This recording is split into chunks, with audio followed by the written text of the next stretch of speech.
Cenat really just exposed the internet and everyone that uses it. For the past few years, Cenat has been the biggest streamer on Twitch and kept the title until he took a break.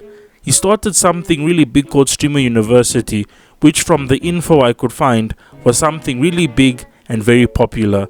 I guess it's like the name of it says, Streamer University. So the first Streamer University has come and gone, and from what I can see, it was a huge success because Cenat is doing it again.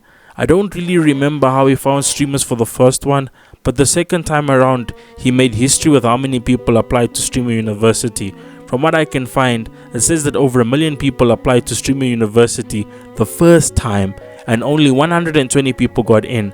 And now the same thing happened again with Streamer University 2, where over 1 million people applied and only 120 people got in. The part where Cenat actually exposed these people was with the in-person auditions. There were so many people who showed up and it really got crazy. It got so crazy in one place that they had to shut the auditions down because there were so many people.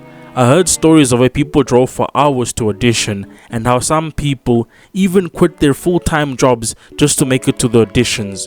Not to mention that none of these people got in. A lot of these people weren't even content creators and streamers. They were just a bunch of people who were looking for a handout from Cenat. And granted, if you want to shoot your shot, then go ahead and shoot your shot. But the fact of the matter is, a lot of these people were never going to be chosen to begin with. I honestly think that Cenat had already chose the people he wanted way before he let people audition, and now people are surprised that he didn't choose them. The thing is, Cenat needs to choose the right people who will bring views. He's not running a charity, so don't expect a handout. He's running a business and it should be treated so. Just because he's the figurehead doesn't mean that he's the one running the show. He's only the figurehead because he's the big name attached to the leadership of Streamer University. I'm sure that he's the brainchild of it, but people somehow blame Cenat for them not getting in when there was over 1 million other people that auditioned too that didn't get in. I still feel that Cenat exposed how desperate people are, not to create good content and entertain people, but just to make money off streaming.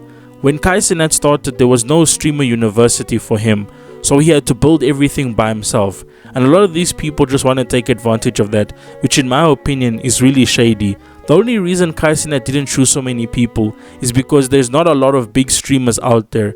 It's not only about the numbers, but it's also about setting a vibe.